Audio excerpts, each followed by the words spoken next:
기후위기 시대에 우리의 숲은 어디로 가고 있나 세션을 시작하도록 하겠습니다. 저는 오늘 진행을 맡은 임팩트 얼라이언스의 전일주입니다. 반갑습니다. 네.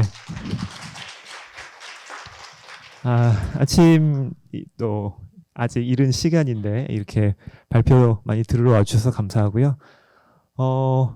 오늘 세션은 사실 약간의 이제 우여곡절이 있는데 제가 앞에 기획 의도를 먼저 말씀드리고 그 다음에 우리 연사분들 모셔서 발표 듣고 또 토론 시간 갖도록 하겠습니다. 처음에 이 세션을 사실 기획했던 거는 한 4, 5월 이쯤이었는데요. 그러니까 3월 말에 사실 되게 큰 산불이 있었죠. 다들 아시지만 의성 산불이 있었고, 근데 산불이 역대 최고 뭐 하여튼 큰 피해를 남긴 산불이었는데 이 한국이 워낙 다이나믹한 사회다 보니까 되게 빠르게 잊혀지기 시작했습니다. 뭐 4월 달에 탄핵 선고가 있었고, 그래서 뭐 곧바로 막 그 선거 모드, 탄핵 심판이 있고 선거 모드로 막 넘어가니까 이게 너무 빨리 잊혀지는 거예요. 그래서 사실 그때 처음 이것을 시작했던 마음은 이게 이렇게 빨리 잊혀지면 안 되는데 어떤 사람들에게 다시 이 문제를 환기시키는 자리를 만들어야겠다라고 해서 사실 처음에는 기획을 시작했습니다. 근데 이걸 준비하던 중에 상황이 갑자기 또 크게 바뀌었습니다. 이 대통령께서 이 국무회의 중에 이 문제에 대한 이 해결책을 찾아보라고 또 지시를 하면서 갑자기 장관이 막 국회에서 토론회를 열고 각 이 관점을 가진 전문가들이 막 나오면서 논쟁을 시작하게 된 거죠. 그래서 갑자기 이게 굉장히 뜨거운 주제가 돼버렸습니다. 그래서 원래는 사실 좀 가볍게 시작을 했었는데 이거 굉장히 중요한 시기에 발표를 하게 됐네. 그러면 우리가 무슨 역할을 할 수 있을까 생각을 하다가 기존의 논의에서 잘 이루어지지 않고 있는 부분들에 대해서 좀 더 관점이나 의견을 더하는 역할을 해야겠다라고 생각을 했습니다. 그래서 오늘의 목표는 크게 두 가지의 좀 시각을 여러분들에게 한번 드리는 거였는데, 먼저 첫 번째는 이 관점의 대립의 상황에서 우리가 어떻게 이것을 풀어나갈 수 있을까에 관한 것입니다. 사실 지금 뭐 이 분야에 관심이 있으신 분들은 이 기사나 뉴스 같은 것들을 많이 보셨겠지만, 뭐 어떤 나무를 심어야 하냐, 아니면 뭐 임도를 내야 되냐, 이런 걸 갖고 되게 계속 치열하게 논쟁을 하고 있는데요. 근데 사실 그분들이 다 이 숲을 잘 가꾸고 싶은 마음은 동일한 거거든요. 근데 서로 가치관이 다른 건데, 이럴 때 우리는 어떤 우선순위와 기준을 가져야 될까? 그래서 일단 저희는 기후위기가 그것에 가장 우선되어야 되는 게 아닌가라고 생각을 했었는데, 또 이걸 준비하다 보니까 또 조금씩 생각이 바뀌는 것 같습니다. 근데 그건 한번 또 들어보시면 될 것 같고요. 그리고 또 두 번째로 여러분들께 같이 공유해보고 싶었던 시각은 문제를 해결하는 주체에 관한 겁니다. 사실 우리나라는 어떤 이런 큰 문제가 생길 때마다 일단 정부부터 찾습니다. 정부는 뭐 하냐? 정부 지금 뭐 잘하고 있냐? 뭐 이게 정책이 이게 문제다. 맨날 이렇게 이야기를 하는데, 사실 정부가 만능도 아닐 뿐더러 이 숲의 문제라는 게 특정 주체만 해결해서 해결되는 문제도 아니거든요. 그래서 저희는 시민사회와 기업들의 역할이 더 필요하다고 생각하고, 이제 그런 것에서 열심히 잘하고 있는, 혹은 또 아직 여러분들이 잘 모르시지만 좀 소개시켜드리고 싶은 이런 사례를 오늘 좀 이렇게 보여드리고 싶었습니다. 그래서 이런 기획 의도를 가지고 시작했다는 거 먼저 설명을 드리고요. 그러면 이제 본격적으로 우리 연사님들 모시고 한 분씩 발표를 들어보도록 하겠습니다. 처음 발표를 맡아주실 분은 국가녹색기술연구소의 김지혜 박사님이신데요. 네, 박수로 먼저 모시겠습니다. 네.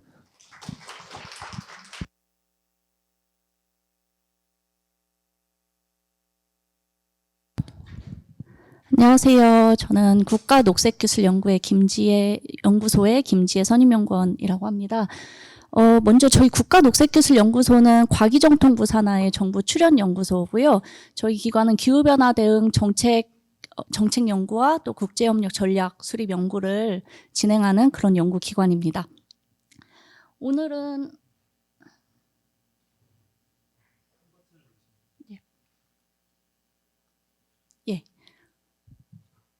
오늘은 제가 첫 번째 발표를 맡게 되었는데 먼저 이렇게 좋은 자리에 발표할 수 있는 기회를 주셔서 정말 관계자분께 감사 인사를 먼저 드리고 싶고요. 제가 발표할 주제는 자연에 기반한 탄소 감축 해결책으로서 적극적인 숲관리 필요성과 고려할 요소라는 제목으로 간략히 말씀을 드리도록 하겠습니다. 여러분 올 봄과 여름 어떻게 지내셨고 또 어떻게 지내고 계신가요? 여러 가지 뉴스들이 계속 이슈들이 계속 있었던 그런 올 한 해를 보내고 있는 것 같습니다.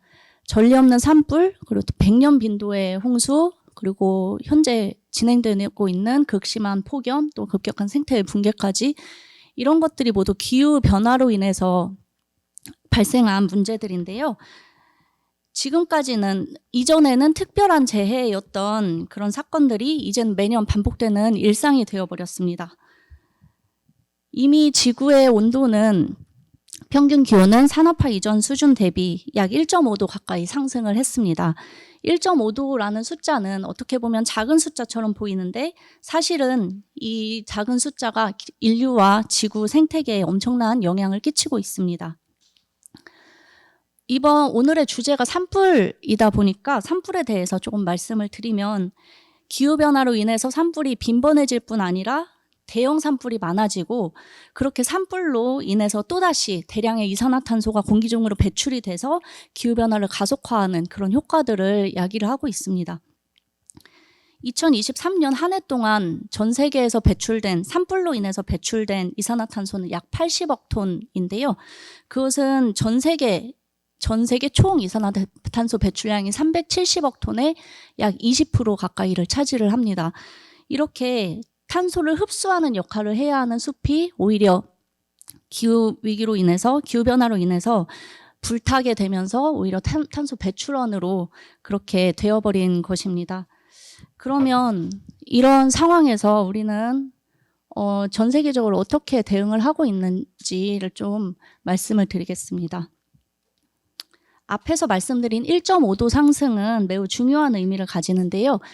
1992년에 유엔 기후변화 협약이 전 세계적으로 채택이 되면서 국제사회는 매년 모여서 기후변화 대응 전략과 규칙을 세우고 목표를 논의를 해오고 있습니다. 그 정점이 바로 2015년의 파리협정입니다. 파리협정에서 전 세계는 지구 평균 기온 상승을 산업화 이전 대비 2도 이하로 그리고 가능하다면 더 나아가서 1.5도 이하로 제한하자고 합의를 했습니다. 왜 1.5도일까요? 예를 들어서 이 그림이 잘 보이실지 모르겠지만 평균 기온이 1.5도 오르면 지구 생물종의 약 9%가 멸종 위기에 처하게 됩니다. 하지만 2도 오르면 그 비율이 18%, 그리고 3도 오르면 약 30%까지 훌쩍 뛰어오르게 됩니다. 그래서 이제 1.5도 또 2도 이런 목표를 설정을 하게 된 것입니다. 그리고 또 여기서 더 나아가서 2050년까지 탄소 중립을 이루자고 이제 국제사회는 약속을 했는데요. 탄소 중립이라는 것은 온실가스 배출을 최대한 줄이고 줄이지 못한 배출량에 대해서는 그 양만큼 흡수를 해서 순 배출량을 0으로 만들자는 그런 개념입니다. 그 중에 이제 흡수량을 증가시키는 방법으로 이제 숲 복원이 포함이 되어 있고 그 외에도 블루카본 기술이나 탄소 제거 기술 등이 이제 흡수하는 방법으로 이제 포함이 되어 있습니다. 이렇게 지구 평균 기온 상승을 막기 위해서 그리고 또 탄소 중립을 이루기 위해서 각 국가들은 국가별 온실가스 감축 목표를 설정을 해서 이행을 하고 있는데요. 우리나라도 국제적 약속에 따라서 국가 온실가스 감축 목표를 설정을 했습니다. 우리나라의 온실가스 순 배출량은 2018년에는 약 6억 8천만 톤이었는데 그것을 2030년 기준 4억 3천만 톤까지 약 36% 줄이는 것을 목표로 설정을 해서 추진을 하고 있습니다. 여기에는 흡수원의 기여도도 포함이 되어 있는데요. 2030년에 흡수 목표량으로 설정을 한 것은 약 2,670만 톤입니다. 흡수원에는 산림, 토양, 습지, 도시녹지 등이 포함이 되는데 그중에 산림이 가장 큰 부분을 차지하고 있습니다. 이렇게 흡수원에 의한 그 배출량 감소, 흡수는 이제 연간 총 배출량의 약 20-30% 정도를 흡수원으로 감축 가능하다고 이론적으로는 알려져 있습니다. 그런데 여러 문제들, 비용이나 정책적 측면이나 어떤 사회적 합의의 문제 등으로 대부분 국가에서 10% 미만에 머물러 있고 우리나라도 5에서 6% 수준에 그쳐 있는 상황입니다. 여기서 이 그래프를 보시면, 이 오른쪽 그래프를 보시면 아시겠지만 기준 연도에 흡수한 그 흡수량보다 2030년에 흡수 목표로 설정한 값이 더 줄어들었습니다.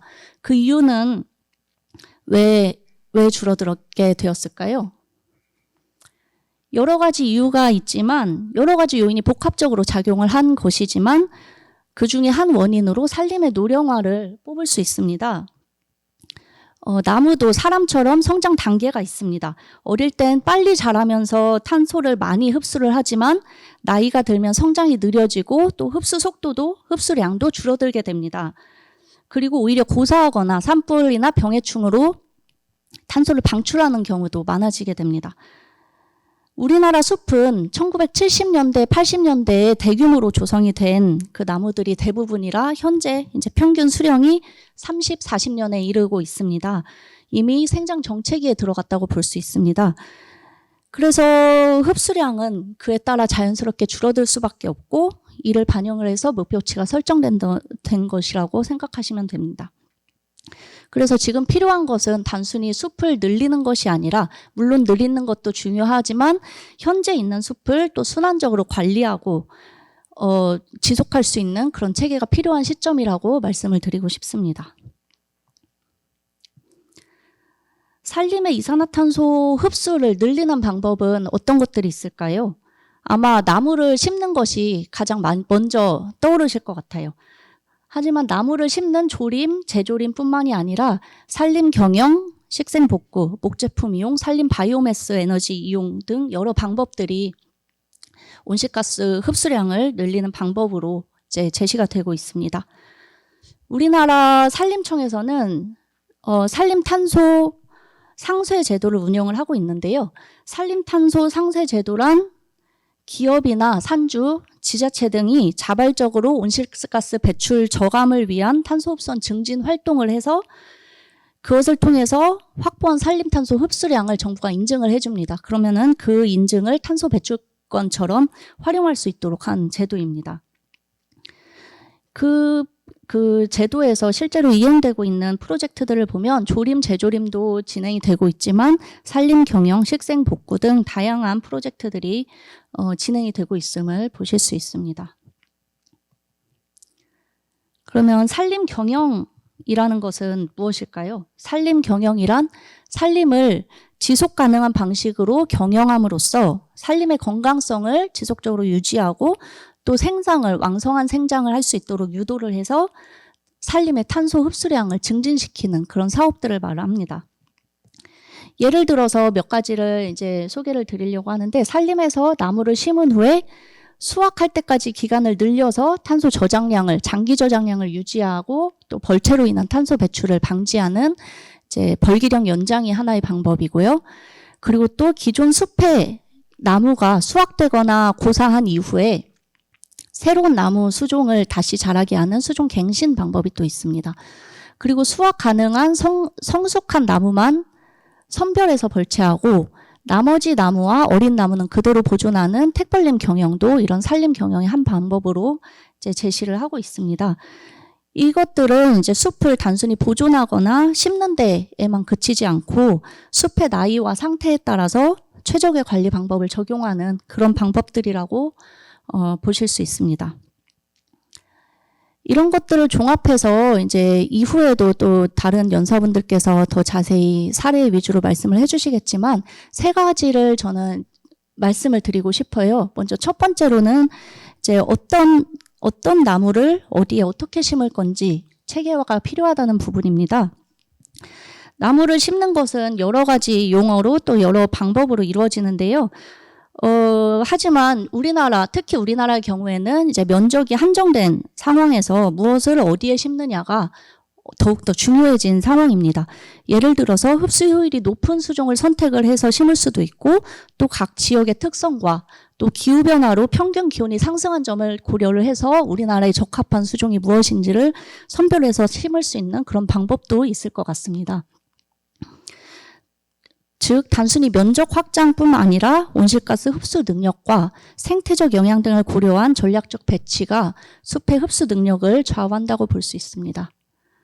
두 번째로는 생장 단계를 고려하여 흡수 최적화를 할 수 있는 그런 적절한 관리가 필요하다고 말씀을 드리고 싶습니다. 앞에서 말씀드린 대로 그 생장 단계에 따라서 흡수 능력이 크게 달라지는데요.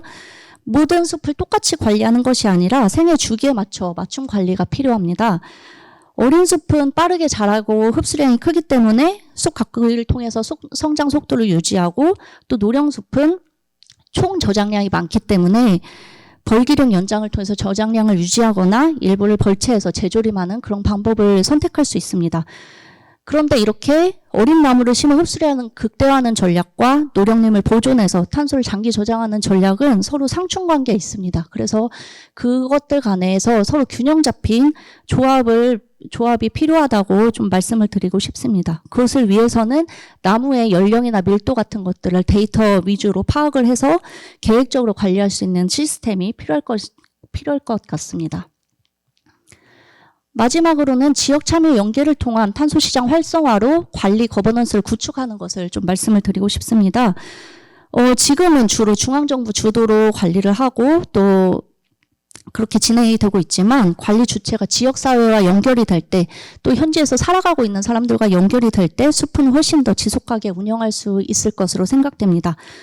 그 과정에서 이제 탄소시장 제도 같은 것들을 활용을 하면 그것이 이제 현지 지역이나 산주들에게 추가적인 수입원으로 작용을 할 수도 있고 또 지역 주민이 함께 참여를 할 경우에 숲을 장기적으로 돌볼 수 있는 관점이 강화되기 때문에 체계적인 좀 더 장기적인 관리가 가능해질 것으로 생각이 됩니다. 네, 이렇게 마치고요. 마지막으로 말씀을 드리고 싶은 것은 기후위기 대응에 있어서 숲은 가장 중요한 자산 중에 하나입니다. 그런데 숲을 보존하거나 단순히 보존하거나 보호하는 것만으로는 부족하고 이제는 숲을 전략적으로 관리하고 데이터 기반으로 개량하고 체계적인 전략을 수립하는 것이 중요하다고 말씀을 드리고 싶습니다. 이 우리 앞에 놓인 기후위기라는 이 현실을 헤쳐나갈 수 있는 숲을 함께 만들어가면 좋겠습니다. 감사합니다.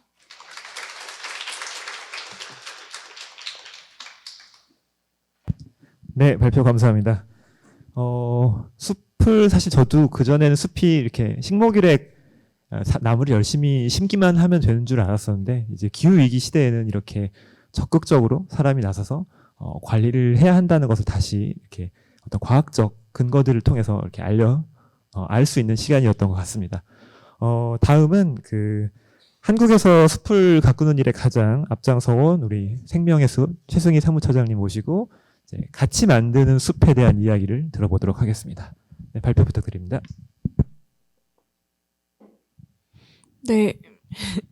안녕하세요. 저는 생명의 숲의 최승희 사무처장입니다. 반갑습니다. 네, 제가 좀 준비한 그 제목은 지속 가능한 산림 경영 시대로 가기 위한 공존숲 조성 및 관리 사례에 대한 소개를 좀 드리려고 하는데요. 먼저 생명의 숲은 나무를 심고 숲을 가꾸고 숲을 보전하는 시민환경 단체입니다. 저희는 98년도 IMF 때 숲 가꾸기로 처음 이제 시작을 한 단체고요. 지금은 숲을 통해 사회 문제를 해결하고 모두가 누리는 5분 거리의 숲을 만드는 활동을 하고 있습니다. 사실 지금 산림과 관련된 여러 가지 이슈들이 있지만 저는 먼저 이제 이런 이야기들을 할 때 숲이란 우리에게 무엇일까라고 하는 부분을 좀 질문 드리고 싶어요. 저는 여기 계시는 많은 분들이 숲이 어떻게 본인에게 올지 잘 모르겠지만 숲은 한편으로는 경제적 기능을 하는 자원이기도 하고 또 저희에게 깨끗한 공기와 물을 주기도 하는 환경 자원이기도 하고 그리고 시민들이 이용을 할 수 있는 그런 문화 자원이기도 합니다.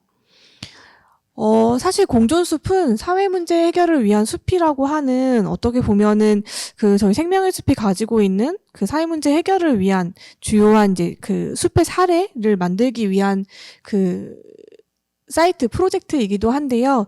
앞에서 제가 여러 가지 이제 숲이 가지고 있는 기능에 대해서 이야기를 드렸는데 어떻게 보면은 예전에는 7, 80년대에 많은 녹화가 되었다고 했는데 그때는 이제 푸르게만 하는 것이 이제 목적이었는데 그 시대가 지나고 어떻게 하면 숲을 좀 더 건강하게 가꾸고 그리고 생태적으로 유지하고 시민들이 이용할 수 있을까라고 하는 그 다양한 가치들을 숲에서 녹여낼 수 있을까라고 하는 부분에서 이 프로젝트가 좀 시작을 하게 되었고요. 저희 그 공존숲 조성 및 관리 사례는 대전에 위치해 있고 120헥타 정도 국유림에서 진행을 한 사업입니다. 그 본 사업은 2016년부터 시작해서 내년이면 그 10년 차가 되는 사업이고요. 앞에서 그 경영의 목표에 대해서 이야기 드렸었는데요. 저희 그 공존숲은 사실 그 탄소 상쇄에 대한 부분들, 그리고 그 산림복지라고 하는 시민들이 이용할 수 있는 공간, 그리고 이 숲이라고 하는 공간에 그 기업 임직원뿐만 아니라 다양한 사람들이 참여를 해서 주도적으로 조성하고 가꿔가는 모델을 만드는 그 목표를 가지고 있었고요. 이 숲은 저희가 중부지방산림청과 유한킴벌리라고 하는 기업, 생명의 숲이 같이 참여를 했습니다. 네, 그래서 그 뭐 기업, 지역사회, 그리고 행정, 생명의 숲이라고 하는 시민단체가 각자의 역할을 가지고 추진 체계를 가지고 있는데요. 사실 이 공존숲이라고 하는 그 현장이 있는 사례의 이 숲은 원래는 그 개발제한구역, 상수원 보호구역, 문화재 보호구역 이런 여러 가지 그 보호구역 그 구역들로 지정이 돼 있어서 굉장히 행정 절차가 복잡한, 그러니까 뭘 하려고 하면 굉장히 복잡한 곳이고, 그리고 한편으로는 도시공원으로 사람들의 이용이 있는 곳입니다. 이 말은 뭘 하려고 하면 사람들의 민원이 굉장히 많은 곳이다라는 이야기고요. 그리고 그 환경적으로는 그 칡이 굉장히 많은 곳입니다. 그래서 칡 피해로 인해서 여기에 많은 그 나무를 심고 가꾸려고 했지만 실패를 한 곳이기도 한 특성을 가지고 있었고요. 여기에 저희가 그 세 가지를 좀 고민을 했었습니다. 앞에서 말한 숲을 어떻게 조성하고 관리해 갈 것이냐, 그리고 그 시민들과 어떻게 이용해 갈 것이냐, 그리고 이 숲을 계획하고 그 사업을 실행해 가는 주체를 어떻게 설정해 갈 것이냐라고 하는 그 세 가지 축이 있는데요. 어떻게 보면은 이 세 가지 축의 가장 중요한 건 거버넌스 협력 구조라고 할 수 있습니다. 이 숲이 어떻게 계획되고 어떻게 나무를 심고 갖고 갈 것인지에 대해서 이 거버넌스 협력 구조 내에서 계획을 하고 실질적 실행을 하고요. 그 계획에 따라서 숲이 조성되고 관리되는 것, 그리고 시민들이 이용할 수 있는 프로그램이 운영되는 것, 그 체계로 봐주시면 좋을 것 같아요.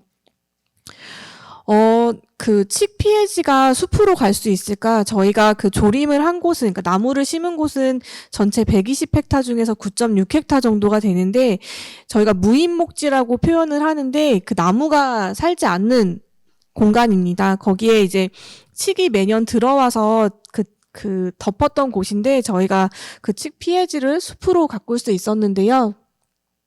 사실 그거는 그냥 간단하게 될 수 있는 문제는 아니고 그 과정에서 많은 사람들의 참여가 있었습니다. 보시는 것처럼 그 매년 나무를 심었던 사람들도 있고 그 숲을 함께 관리했던 사람들이 있어서 아까 말씀드렸던 그 무인목지, 나대지가 숲으로 변할 수 있었고 지금은 그 다양한 수종이 같이 어우러지는 숲으로 구성이 되어 있습니다.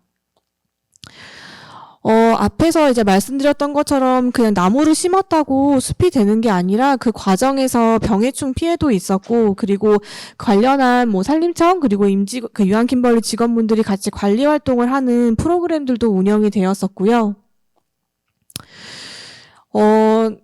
사실 그 숲의 현장을 보지 않고 이렇게 말씀드리기 되게 어렵지만 저희가 나무를 심고 숲을 가꿔서 숲이 되었다라고 하는 그 부분에서 어떻게 그것이 가능했을까라고 하는 부분에서는 앞에서 이제 지속 가능한 산림 경영이란 무엇인가 너무 어려운 말인 것 같아요. 근데 사실 산림 경영이라고 하는 건 그 목적을 이룰 수 있도록 효율적으로 계획하고 실행하고 운영해 가는 것이라고 생각이 들고요. 생명의 숲은 숲을 조성하고 관리하는 것뿐만 아니라 그 시민들이 함께 이용할 수 있는 종합적인 모델을 만들려고 했었고, 그리고 한편으로는 기후위기 시대의 생태적인 숲 조성 및 관리 모델로 사회 문제 해결을 할 수 있는 숲으로 계획을 했었습니다. 그것이 가능했던 것은 실질적으로 대상지의 특성을 고려한 사업이 가능했었는데, 저희가 그 입지를 고려한다라는 건 그 지역에 맞는 환경을 고려해서 계획하고 거기를 설계하고 시공을 했던 부분이 있고, 그 과정에서 다양한 이해관계자들이 참여를 했었습니다. 그리고 저희가 정책 사업이라고 하는데, 나무를 심으면 1년에 2번 정도의 풀베기를 할 수 있는 것, 그것이 이렇게 정해져 있는 부분인데, 저희는 그것보다 좀 더 유연한 사업을 추진을 했고, 여러 가지 실험과 또 평가를 했었습니다. 그리고 지역에 그 직접적으로 모니터링을 하고, 그 적정한 사업의 시기를 선정해서 추진을 한 부분도 있습니다. 그리고 앞에서 제가 가장 중요하게 거버넌스라고 말씀드렸었는데요. 여기는 그 산림청, 그리고 생명의 숲, 그리고 유한킴벌리라고 하는 그 세 주체가 함께 이제 거버넌스를 만들고 새로운 시도와 도전을 한 곳입니다. 그래서 다양한 이해관계자들이 협의를 통한 계획을 수립을 하고 의사결정 과정을 지나서 그 사업을 진행을 하고 평가를 했다라고 보실 수 있는데요. 사실 이게 왜 다르냐라고 하는 부분은, 사실 정부에서 하는 사업은 일관된 그 계획 아래서 사업들이 별도로 추진되기 때문에 그것이 하나의 일관성을 갖기가 되게 어렵습니다. 근데 저희의 사업은 그 계획부터 실행, 그리고 모니터링까지 주체가 같으면서 하나의 목표를 공동으로 가져갈 수 있다라고 하는 특징이 있고요. 참여 중심의 산림관리 모델에서 가장 중요한 건 경영의 주체가 누구인가, 그러니까 누가 주체가 돼서 이 일을 끌어가는가라고 하는 부분인데, 앞에서 다양한 이해관계자들의 참여와 협의와 의사결정이 있었다고 했을 때 누가 주체가 되었는가라고 하는 부분에서 사실 생명의 숲에서 이 사업을 담당한 10년 가까이 담당 활동가가 한 명이었었고요. 그리고 계획을 수립하고 설계하고 감리하는, 현장에 시공을 하는 그런, 그러니까 저희가 이제 업체란 표현을 쓰지만 그런 이제 파트너, 기술사 사무소, 그리고 산림조합, 이 지속적으로 같이 했었고, 담당자는 한 번 정도밖에 변경이 안 됐습니다. 이 이야기는 초기 계획부터 실행의 과정까지 그 공동된, 그러니까 그 이해를 같이 하는 사람들이 함께 했다라는 말이고요. 그리고 중부지방산림청이랑 유한킴벌리가 10년 가까운 시간들을 함께 했습니다. 네.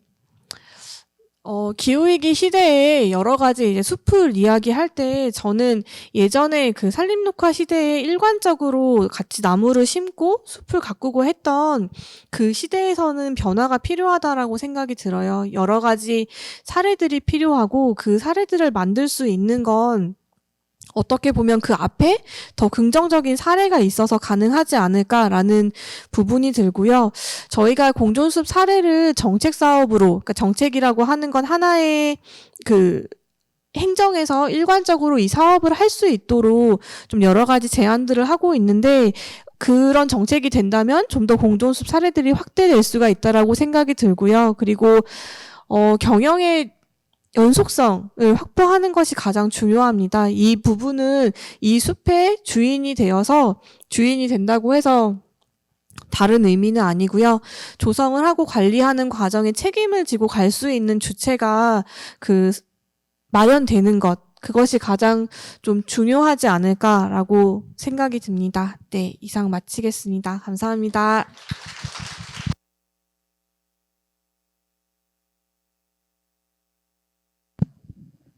네, 제가 뒤에서 들으면서 들으시는 관객분들의 표정을 잠깐 봤는데, 여기 또 앞에 저희 대학생 친구분들 오셨는데 어려워하는 것이 느껴져서, 약간만 제가 또 조금 개입해서 설명을 드리면, 사실 나무를 저도 예전에 그 현장에 쫓아서 가 보기 전에는 그냥 심으면 다 자라는 줄 알았거든요. 그런데 사람의 손이 정말 많이 갑니다. 그 나무를 심어 놓으면 사실 죽는 나무들이 굉장히 많고, 그걸 그 산에 정말 사람들에게 하나씩 올라가서 그 다 관리를 해줘야지만 이 나무가 숲이 되는 건데요. 근데 한국의 이런 뭐랄까요, 행정, 이런 정부가 하는 이런 행정 사업에서 사실 그것을 한다는 것이 또 쉽지가 않습니다. 그렇게 뭐랄까 손수 숲을 가꾼다는 게. 근데 어떤 숲을 10년 동안 이렇게 꾸준히 가꿔서 완전 그 실패했던 지역을 이렇게 다시 키워냈다는 게 사실은 굉장히 엄청난 사례인데 이 뭐랄까 이 짧은 시간 안에 전달하기가 참 어려운 것 같습니다. 그러면 또 이어서 이제 그 다음 사례를 또 들어볼 텐데요. 그 한국에서 또 가장 혁신적인 방법으로 또 숲을 만들어 오신 분이 있습니다. 우리 트리플래닛 우리 김영수 대표님 모시고 또 우리 남은 과제들이 어떤 것인지 한번 들어보도록 하겠습니다.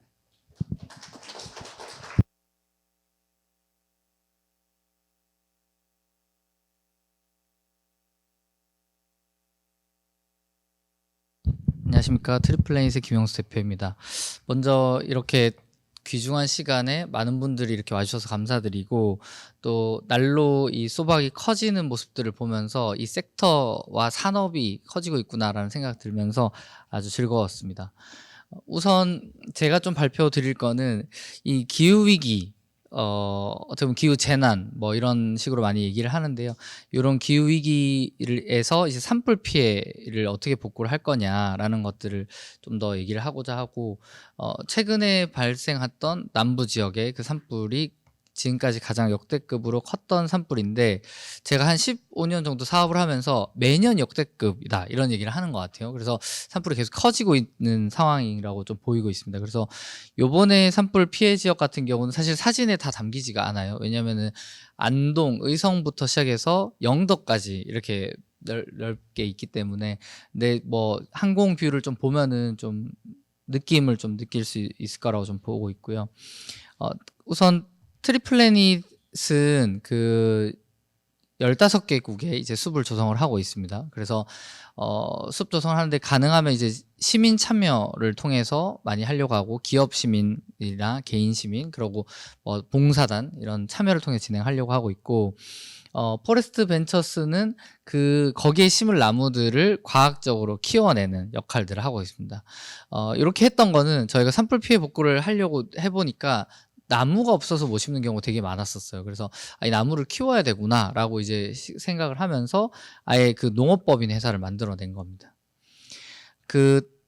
가장 저희 처음에 시작했던 거는 게임으로 나무를 심으면 실제로 심어주는 비즈니스로 먼저 시작했죠. 그래서 가상의 나무에서 이제 그 사용되는 기업의 아이템, 뭐 하나그룹의 물펌프라든지 뭐 현대자동차의 그런 비료라든지 이런 아이템들을 썼을 때 실제로 숲이 조성이 됐었고, 거기에서 사용되는 광고비를 가지고 저희는 이제 기부를 했었습니다. 그래서 그 당시에 저희가 초기에 그 생명의 숲에 기부를 해서 그런 숲을 조성을 하기도 했었고요. 그리고 해외에도 많은 NGO들을 통해서 기부를 해서 숲을 조성을 했습니다. 그 뒤에 이제 스타 팬클럽들이, 아마 여기서 팬클럽 활동 하시는 분 혹시 계실까요? 뭐 아미다, 아니면 뭐 카시오페아다. 카시오페아 몇 명 있네요. 예. 원래 이제 1코라고 해가지고 잘 손을 안 듭니다. 일반인 코스프레라 해가지고 평소에는 잘 드러내지 않아요. 근데 굉장히 많은 팬들이 있고, 그런 스타의 팬클럽들과 함께 이제 숲 조성을 많이 하면서 이제 좀 이 숲 조성을 시민들이 할 수 있구나라는 것들을 알 수 있게 됐던 것 같습니다. 최근엔 K-팝 이런 것들이 굉장히 유명해지면서 저희도 또 더 큰 숲들을 좀 준비를 하고 있습니다. 이 산불 같은 경우는 제가 제일 처음에 접했던 거는 포항에 산불이 났을 때였습니다. 이 도시가 이제 불이 났었고요. 그 당시에 이제 포항시와 한동대학교와 함께 시민들이 돈이나 성금을 모아서 숲을 조성을 처음을 했습니다. 그래서 이미 10년 전이죠. 그 뒤로부터 이거 되게 심각하구나 생각해서 동부지방산림청이랑 또 옥계의 산불이 크게 나가지고 여기 숲을 조성을 했고요. 이 당시에 이제 문재인 대통령 이런 분들이 직접 기념식수를 이 숲에서 하게 됐습니다. 그 뒤로부터는 뭐 최근에 뭐 봉화, 울진 같은 그 산불들이 계속 확대되면서 점차 파트너가 늘어났던 것 같습니다. 이번에 산불 같은 경우도 이제 이쪽에 그 의성이나 안동에서 시작을 해서 이제 그 영덕까지, 그러니까 불이 탈 수 있는 곳까지 끝까지 갔었고, 그 마지막 지역은 피해가 훨씬 더 컸습니다. 왜냐면 그 불을 이제 바다에 오기 전에는 나무를 다 태워야지 없어지는 거다 보니까 그런 상황이 됐었고, 이 문제가 주요하게 좀 이슈가 됐던 이유는 그 기존의 소나무림이 워낙 많다 보니까 송진이라든지 그 수관하라에서 이렇게 바람에 타고 이렇게 그 꼭대기에서 이렇게 넘어가는 그러한 형태로 이제 산불이 나다 보니까 그 확산이 더 빨랐습니다. 그래서 이것을 이제 기후변화에서 이제 그에 의해서 한렵수로 좀 대체를 해야 된다라는 얘기들을 나오고 있고, 실제로 한렵수는 그 불이 타는 그게 적어서 방화수라고 하고 있고, 절 주변에는 주로 동백이나 이런 걸 많이 심는데 그 이유는 산불에 좀 더 강하기 때문에 그런 방화수림대를 만들기도 합니다. 그래서 그러한 그 어떻게 보면 기후변화를 적응하는 이슈를 대응하기 위해선 숲이 조성이 돼야 되는 거죠. 예를 들어서 그 예전에 저희 어제 대구 출장을 갔다 왔는데, 대구에서 옛날에 뭐가 유명했던지 아십니까? 대구에서 사과가 유명했습니다. 대구는 사과하면 대구 이런 거였는데 이제 사과가 대구에서 안 납니다. 아예. 이제 영주라든지 아니면 더 북쪽으로 가야지만 이제 사과가 나고요. 대구에서 그걸 뭐가 하냐 하니까 바나나라든지 뭐 포도 아니면은 복숭아 이런 거가 된다고 하고, 더 밑에 내려가면은 이제 망고 이런 것들이 된다고 합니다. 그리고 아열대 지역으로 많이 바뀐 거죠. 그런 식으로 과일이 변화되듯이 나무도 그렇게 좀 변화가 돼야 되는 겁니다. 적응이 돼야 되는 형태로. 그래서 저희는 이제 피나무라든지 오동나무, 그리고 밀원수, 그 꿀을 많이 생산하는 나무들을 생산하고 있는데, 거기에서 이제 생산을 할 때 그냥 생산을 하는 것이 아니라 조직 배양이라고 해서 그 씨앗을 이렇게 하는 게 아니라 그 조직을 육성해서 이렇게 식재를 하는 겁니다. 마치 이제 모내기를 할 때 그 모를 가지고 이렇게 심듯이 씨를 가지고 하지 않거든요. 벼도. 그래서 특히 피나무 같은 경우는 저기서 보시는 것처럼 그 씨앗으로 했을 때는 100개를 씨앗을 했을 때 한 5개 정도가 발화를 합니다. 그래서 양육이 안 됐던 건데, 조직 배양으로 했을 때는 100개를 하면 95개 정도가 이 씨앗을 그 싹을 틔워요. 그래서 그런 부분이 좀 굉장히 저희는 독특하다고 보고 있고, 여기에 보시면은. 그리고 그 탄소 흡수량에 있어서도 아까 박사님께서 국토가 좁으니까 탄소 흡수량이 높은 나무를 심어야 된다라고 말씀해 주셨죠. 그 소나무가 한 그 탄소 흡수량이 10톤이라고 하면 그 오동나무 같은 경우 50톤 이렇게 이제 흡수량이 그 5배 정도 높습니다. 그래서 탄소 흡수량이 높은 나무들을 저희가 이제 수입해 와서 이렇게 하고 있고, 실제로 요 오동나무 같은 경우는 독일에서 수입을 하는데, 독일에서 탄소 배출권 확보하는 숲들은 다 요 나무를 심고 있고, 작년에 이 회사가 상장도 했습니다. 그래서 최근에 이제 그 산림청이나 산림과학원, 그 다음에 그 산불 피해 지역의 시도 지자체 한 16개의 지자체가 다 저희 그 스마트팜에 방문을 하셨습니다. 그래서 여기 보시면은 한 16개 그 지자체, 뭐 경상북도 뭐 이런 다양한 데서 오셨고, 여기가 이제 조직 배양실입니다. 아까 말씀드렸던 씨앗으로 하는 게 아니라 조직으로 하는. 그리고 저희가 여기도 오늘 또 오셨는데, 그 대학생들 자원봉사단이랑 같이 봉사활동을 합니다. 그래서 IG라는 학회와 함께 이렇게 자원봉사활동을 했던 것, 그리고 남부지방산림청이 그 산불 피해 지역을 전체를 관장을 하시는데, 거기에 이번에 그 공동산림협약을 통해서 38헥타르 정도의 땅에다가 이제 복구 조림을 할 예정입니다. 근데 여기는 기존처럼 소나무를 심는 게 아니라 밀원수, 아까 보셨던 것처럼 적응을 할 수 있는 기후변화에 대한 그런 활렵수 림대를 만들려고 합니다. 그래서 활렵수 림대를 만들면 또 좋은 점이 뭐냐면 거기 양봉을 할 수가 있어요. 그래서 그 굉장히 고급 그 꿀을 생산할 수 있는 단지로 만들고, 활렵수 림은 꽃이 다 핍니다. 그래서 관광지화까지 하는 것들을 생각을 하고 있습니다. 여기가 그 아까 말씀드렸던 온실인데, 온실 모양이 굉장히 특이합니다. 건축 대상을 받았던 건축 그 팀이 아예 그 설계와 시공을 했고요. 그래서 보시면 구 형태고, 여기 안쪽은 여기가 이게 3D가 아니라 영상을 찍은 건데, 그 아예 음압 형태로 되어 있어서 그 병균인 침투가 안 됩니다. 그래서 생장 속도도 굉장히 빠르고 안전하게 좋은 나무들을 키울 수가 있습니다. 그래서 이런 나무들을 지금 키우고 있고 이 나무들이 키워지면 저희 그 대학생 봉사단과 함께 국유 양묘장으로 기부가 됩니다. 그래서 운송하는 형태로 진행되고 있고요.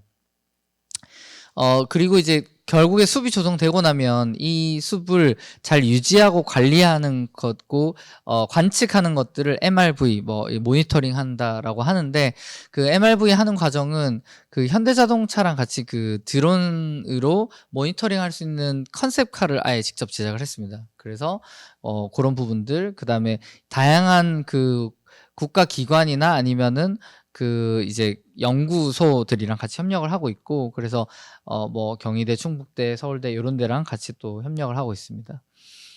그래서 그런 것들에 대한 임팩트 측정들이 중요한데, 과학원이랑 같이 측정하는 것도 있지만 그 산림탄소 상수 제도라든지 최근에 외부 사업, 환경부에서 하는 그런 것들을 인증을 받아서 온실가스, 탄소 크레딧을 확보를 하고 있고요. 요게 아까 말씀드렸던 건데, 지금 아이오닉 5가 먼저 저희가 한 5년 전에 먼저 컨셉카를 나왔었고, 아이오닉 9이 이번에 올해 출시가 돼서 이 9으로 만든 그 스테이션 또 최근에 런칭을 했습니다. 그래서 요 안에는 요 큰 그 드론이 들어가 있는데, 이거는 시드볼을 뿌릴 수 있는 기능이 있습니다. 그래서 우리 인간이 좀 사람이 가기 힘든 지역은 요 드론을 활용해서 시드볼을 뿌려서 그 조림을 하고요. 그리고 요거는 모니터링 하는 거라서 이제 산불 피해 지역에 얼마나 나무가 잘 자라고 있나를 측정하는 겁니다. 그래서 요 두 차량이 가고, 이 앞쪽에 그 충전 시스템이 있어서 드론의 장점은 멀리 갈 수 있고, 그 다음에 사람이 갈 수 없는 곳에 가지만 단점이 30분밖에 운영이 안 됩니다. 근데 그 30분밖에 운영이 안 되는 문제를 이 자동차 배터리를 활용해서 충전을 하기 때문에 24시간 활용할 수 있게 그렇게 되고 있습니다.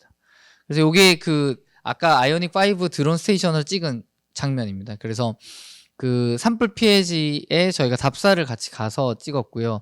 보시면 여기 좀 어둡게 보이는 지역들이 다 불이 난 곳이고 조금씩 다 그슬려 있습니다. 그래서 저기 보이는 끝까지 계속해서 산불이 나서 사실 항공뷰로도 다 담을 수 없는 그런 현장입니다. 그래서 이런 문제들을 저희가 함께 저는 해결을 해 나가야 된다고 보고 있고, 이 문제들에 대한 가장 큰 관심을 가지고 있는 집단이 미래 세대라고 생각합니다. 그리고 미래 세대가 함께 해야지 이 문제가 진정으로 해결되지, 그냥 어른들이 문제를 해결하거나 아니면 어른들이 논의를 하는 형태로만 가면 안 된다고 좀 생각하고, 최근에 많은 토론회도 있었는데, 국회 토론회도, 저는 이런 실질적으로 미래 세대의 사용자인 이런 젊은 세대가 배석이 안 돼 있더라고요. 그런 부분 좀 아쉬웠다 생각을 하고, 우리가 함께 해낸다면 사실 이 문제를 해결해낼 수 있고, 지금 우리가 쓰고 있는 이 숲들도 다 3, 40년 전에 선배들이 만들어준 것이죠, 대부분. 그래서 우리가 그 문제들을 또 다시 해결해 나가야 되는 또 텀이 왔지 않나, 이렇게 생각하면서 발표를 마치겠습니다. 감사합니다.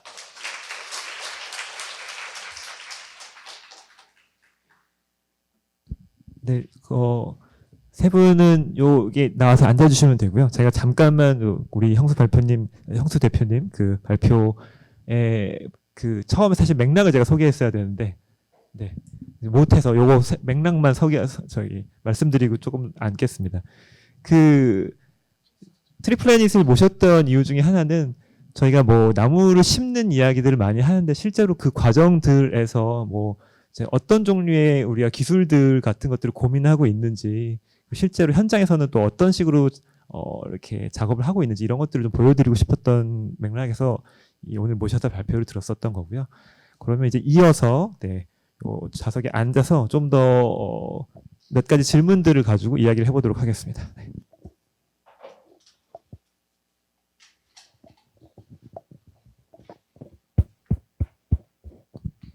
네, 가운데 두 분이 같이 마이크 쓰시면 되고, 이제 김영수 대표님은 마이크 쓰시면 됩니다.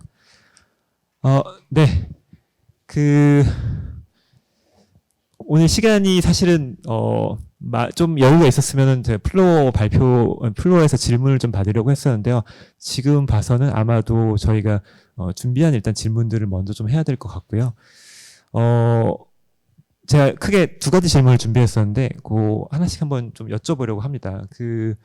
일단 사실 오늘의 이 행사를 시작하게 된 가장 큰 계기는 사실 산불이었는데, 앞에도 몇 번 이야기가 나왔지만 현재 산불에 우리가 어떻게 대응을 할 것인지, 그리고 그것을 또 그것에 기반해서 산림 정책은 어떻게 해야 되는지를 갖고 많은 전문가들이 굉장히 계속 합의되지 않는 논쟁을 계속 하고 있습니다. 근데 오늘도 이야기가 좀 나왔지만 어떤 나무를 심을지 거기에 임도를 어떻게 낼지 이런 것들을 갖고 계속 논쟁을 하고 있는데, 사실 그것들이 어떤 게 옳은지는 잘 모르겠습니다. 그렇지만 그런 문제들을 어떤 관점으로 바라봐야 되는지, 그리고 우리가 혹시 그런 논쟁에서 우리가 놓치고 있는 것이 있는지 이런 것들은 한번 좀 생각을 해볼 수 있을 것 같은데요.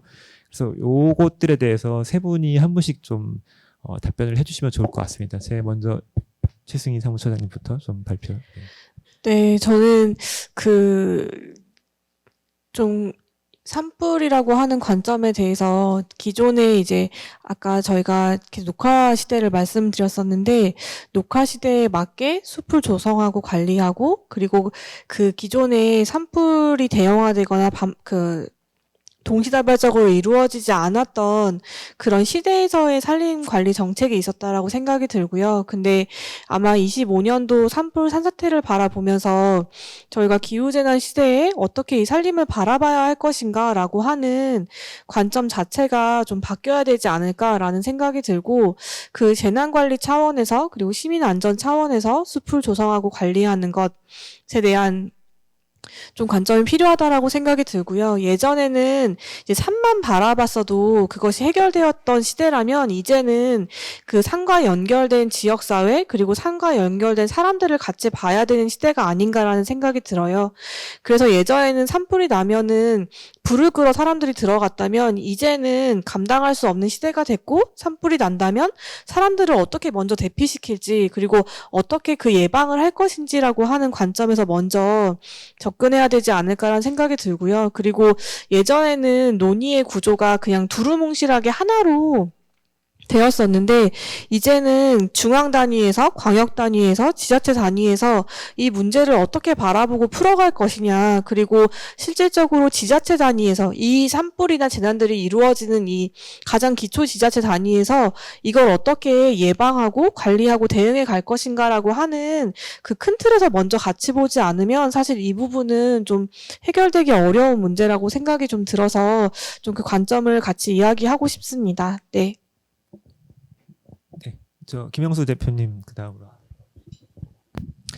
네. 저는 기본적으로는 이러한 문제들을 해결할 때는 그런 과학적인 접근이 또 중요하다고 보고 있고, 그게 정말로 데이터적으로나 하나 검증된 부분이 있느냐가 중요하다고 생각하고, 그래서 녹색기술연구소의 박사님 통해서 많은 부분도 좀 배울 수 있었고, 두 번째로 중요하다고 생각하는 것은 누가 어떻게 참여하느냐, 즉 거버넌스의 그 부분입니다. 그거를 저는 생명숲이랑 아주 초창기에 그 환경 다큐멘터리 찍고 이제 사업을 시작할 때 하면서 생명숲에서 가장 많이 배웠던 거는 그런 좋은 참여를 이끌어내는 것, 그 누구나 함께 할 수 있게 하는 것이 중요했던 것 같습니다. 그래서 그 두 가지가 잘 육성이 되고 잘 발전이 되면 이 문제가 해결되지 않을까 생각합니다. 맞아, 박사님도 맞아. 네. 제 생각에는 이런 문제들에서 여러 논쟁이 있는 이유는 우리가 지금까지 겪어보지 못했던 일이기 때문이지 않을까 싶습니다. 이 기후변화로 인한 산불이라는 것이, 말씀해 주셨지만 이제 매년 역대급으로 이제 일어나고 있는데, 그런 상황에서 제가 중요하다고 생각을 하는 것은, 지금은 이제 기존에 해왔던 방식으로는 이 지금의 상황을 대처해 나가기는 어렵다고 생각을 합니다. 그래서 먼저는 이제 데이터 기반으로 새로운 예측 모델을 마련을 하고, 그런 것을 활용을 해서 이제 지금 요즘 AI나 그런 것들이 많이 발전을 하니까 그런 것들을 좀 적극적으로 활용을 해서 우리가 이 새로운 시대에 어떻게 대응을 할지, 또 어떻게 적응을 하며 살아갈지를 좀 마련을 하는 게 중요하지 않을까, 그렇게 생각을 하고 있습니다. 말씀해 주신 것들을 잠깐 요약을 해보면, 사실 제가 앞서 말씀드린 것처럼 무슨 나무를 심냐, 길을 내냐, 사실 이런 걸 갖고 싸우고 있는데, 사람에 대한 이야기가 빠져 있었구나라는 생각이 듭니다. 그 지역에 사는 사람, 혹은 그것에 산불이 났을 때 피해를 입는 사람들, 그리고 또 트리플랜에서 이야기하신 것처럼 그 숲을 만들 때 사실 어떻게 참여를 하느냐. 그러니까 그게 꼭 무슨 정부의 사업만으로 돌아가는 것이 아닌데, 근데 그런 부분에 있어서 우리가 어떻게 함께 할 것인가가 빠져 있는 것 같고, 근데 그것에 그런 부분들, 특히 참여나 이런 것들에 있어서 그런 이 사람이 빠져 있는 것들 중에 하나는 이것의 계획을 세울 때 우리가 아까 이제 좀 두루뭉술하다고 뭉쳐 있다고도 이야기해 주셨는데, 또 어떤 객관적인 근거에 의해서 우리가 무엇을 해야 되는지 이런 것들에 의해서 계획을 세워야 되는데, 사실 그런 부분에서 또 어떤 면에서 제대로 된 기준이나 이렇게 판단이 되지 않기 때문이 아닌가라는 생각이 좀 듭니다. 그래서 약간 요거는 이제 이어서 좀 질문을 좀 드리고 싶은데, 앞에 저희가 이제 빠르게 발표를 하느라고 사실은 약간 자세하게는 못 들었지만 중간에 MRV라는 단어도 쓰시고 또 이제 뒤에 막 드론이 날아가서 이렇게 하는 것들도 보여주셨는데, 나무가 이제 심어만 놓는다고 되는 게 아니라 이제 어떻게 관리를 할 것이고, 그리고 그것들이 사람들에게 어떤 효과를 또 주는지 이런 것들도 우리가 파악을 해야 되는데, 그런 부분에서는 현재 어떻게 좀 논의들이 되고 있고, 혹은 과제들이 무엇인지 이런 것도 한번 말씀해 주시면 좋을 것 같은데, 이번에는 박사님부터 말씀 부탁드립니다. 네, MRV라는 중요한 부분을 말씀을 해주셨는데요. 앞에 트리 플래닛에서도 드론을 활용을 해서 그렇게 모니터링 하는 것들을 이제 보여주셨는데, 지금 사실 산림이라는 것이 지역사회와 함께 가고 또 그것을 통해서 이렇게 산림 사업이 좀 지속 가능하게 운영이 되려면 저는 이것이 배출권 탄소 상세 제도와 이제 연결이 되어야 한다고 생각을 합니다. 그러려면은 거기에서 이제 흡수되는 온실가스량이 얼만큼인지를 좀 정확하게 측정을 해야 하는 부분이 있고요. 그렇게 온실가스 흡수량을 측정하고 그것을 보고하고 검증하는 그것을 MRV라고 하는데요. 그런 과정에서 이제 여러 가지 방법을 활용을 할 수 있지만 디지털 기기들을 활용을 하는 방법이 조금 좀 더 확산이 되어야 하지 않을까 싶습니다. 그래서 드론을 활용을 한다든지 아니면은 위성 영상을 활용을 한다든지 그런 방법으로 이제 산림의 현황을 좀 파악을 하고 거기에서의 수종의 그 나무가 자라는 것들을 좀 파악을 해서 이제 정확하게 측정을 하고 이제 보고를 할 때 거기에서 또 우리나라가 그 국가 기업 감축 목표를 얼마나 달성했는지를 좀 더 정확하게 확인을 할 수 있는 측면도 있고요. 네, 그런데 이제 그런 과정에서 어떤 배출권 거래 제도에 대한 어떤 정부 정책이 조금 더 뒷받침되어야 하는 부분과 그리고 또 디지털 기반의 모니터링에 대해서 좀 그런 부분에서도 이제 지원이나 좀 그런 부분이 좀 뒷받침되어야 하지 않을까 그렇게 생각을 하고 있습니다. 네, 기후 위기 부분에 대응하기 위해서 또 특별히 탄소 관련한 부분에 대해서 어떻게 우리가 측정 관리를 해나갈 것인가를 조금 더 집중적으로 얘기를 해주신 것 같고요. 자연스럽게 이번에는 또 김영수 대표님이 두 번째로 아까 해주셨던 얘기들 중에서 네. 이 측정 관리에서 기술적이든 혹은 뭐 아니면 제도적인 이런 것들 현장에서 좀 더 우리가 필요한 부분들이 어떤 것들인지 조금 더 설명을 해주시면 좋을 것 같습니다. 네. 사실 제가 이제 국내뿐만 아니라 해외를 가보면 해외에 있는 숲 면적은 서울시만한 면적을 뭐 한 5,000명 정도밖에 안 사는 그런 지역을 탄소 배출권 확보하고 막 이런 과정들이 있는데, 국내에서는 이제 사람들이 목측 눈으로 본다고 하지만 사실 서울시만한 면적을 눈으로 다 다니기는 힘든 것 같습니다. 해외로 가면 갈수록. 근데 탄소 배출권이나 아니면 이런 사업들은 규모가 커야지 이제 그 성과가 나오는 거고, 이번 산불만 해도 사실 예전처럼 한 눈으로 볼 수 있는 사이즈를 넘어서서 이제 항공뷰도 안 되고 이제 그 위성으로만 봐야지만 전체가 보이는 수준으로 갔습니다. 그래서 점점 규모는 이제 커지고 있고, 이런 것들을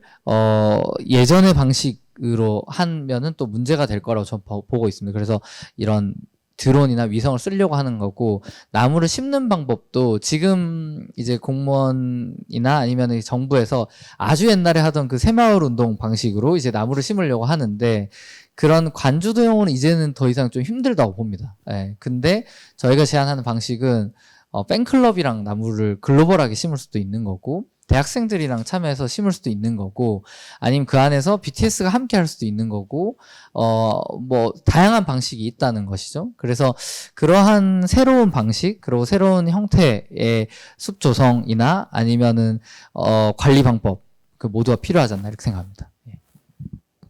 네, 사무처장님도.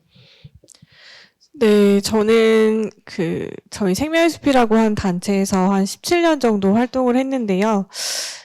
제가 가장 많이 배운 거는 나무를 심을 때 심는 거는 100년을 꿈꿀 수 있어야 나무를 심을 수 있다라는 얘기를 가장 많이 듣고, 또 제가 하는 활동도 그래서 지속 가능성에 대한 고민을 계속 했는데요. 저는 여러 가지 방법들, 그리고 여러 가지가 있을 수 있지만 가장 중요한 건 책임감 있게 이 숲의 주인이 돼서 조성하고 관리하는 걸 끌어갈 수 있는 사람, 그리고 그 역량이라고 생각이 듭니다. 그 역량을 키워내지 않으면 사실 아까도 말했지만 나무를 심고 숲을 가꾸는 과정은 100년의 시간이 필요한 굉장히 긴 과정이에요. 근데 그 과정의 역량을 같이 키워가는 것, 그리고 그 시간들을 기다려주는 것이 쌓이지 않으면 사실 지금의 숲이 건강하고 생태적으로 갈 수 있을까라고 하는 질문도 같이 할 수밖에 없을 것 같습니다. 네. 네.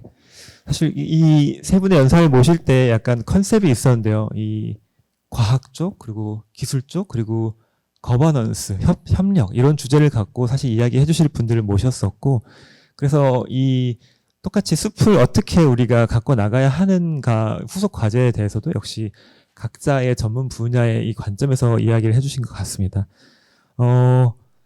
사실 시간이 제가 생각했던 것보다 또 조금 살짝 남아서 플로어의 질문도 하나 정도 받을 수 있을 것 같은데 이렇게 하나라고 하면 또 너무 부담드리는 것 같은데 이 세 분을 모셔놓고 질문을 드릴 수 있는 질문할 수 있는 또 기회가 많지 않아서 혹시 질문을 혹시 고민하고 계신 분들 있으시면 제가 한두 분 정도 받을 수 있을 것 같은데 있으실까요?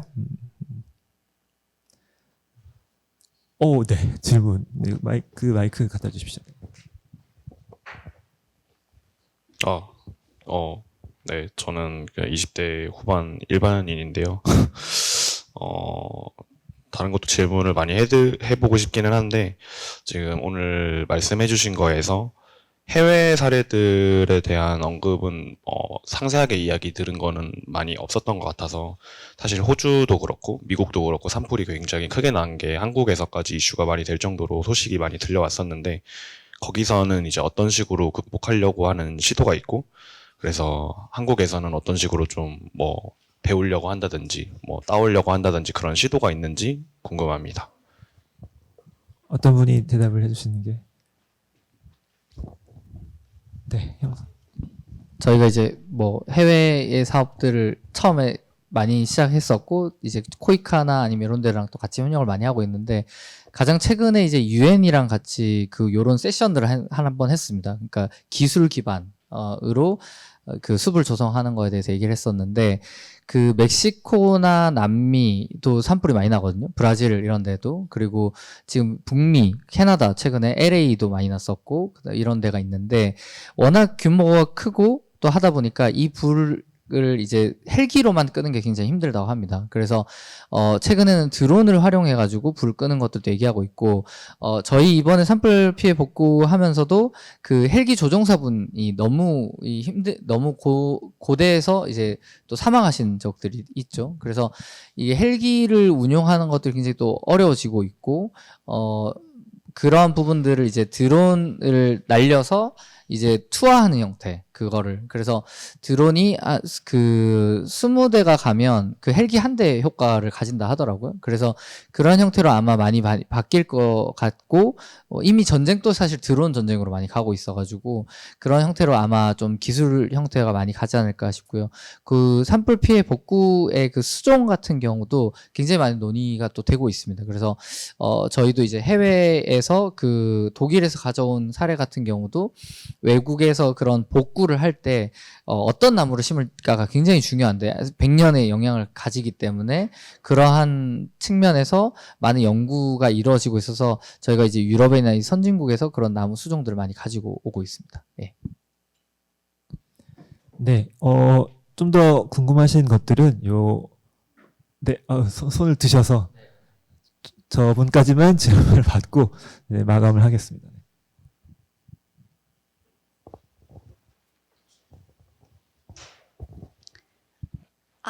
너무 멀리 있어서.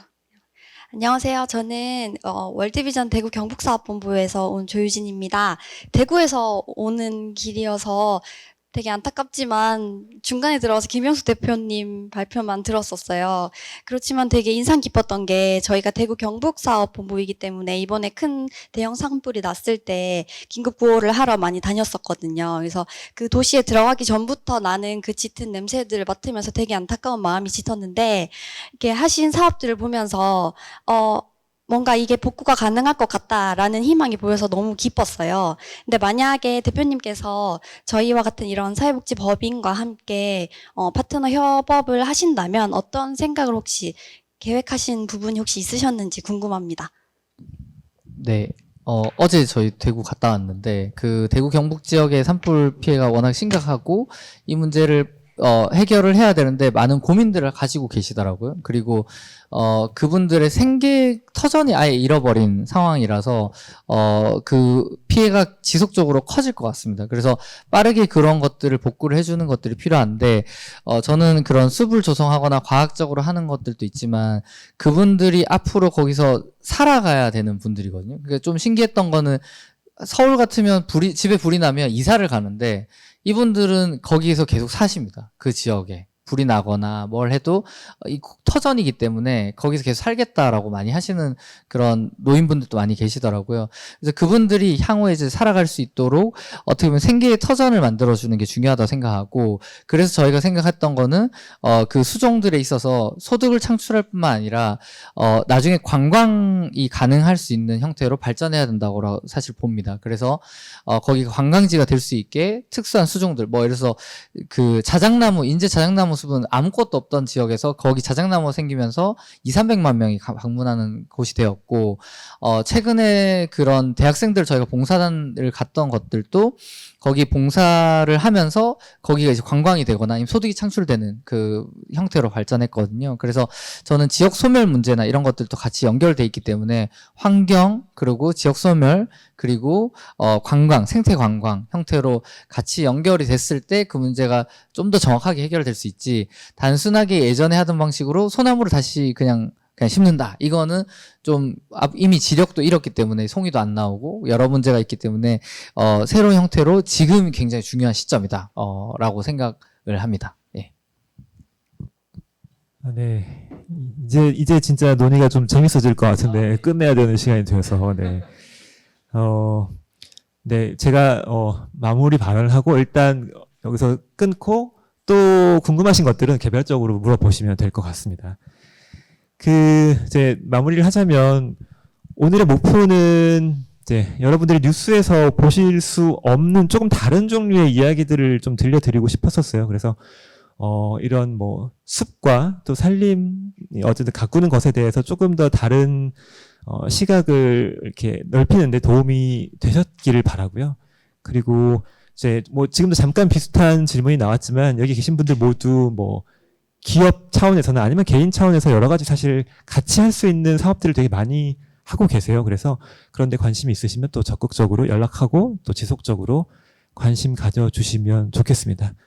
네, 그러면 오늘 세션은 여기서 마치도록 하겠습니다. 함께 해주신 분들 모두 감사합니다. 네.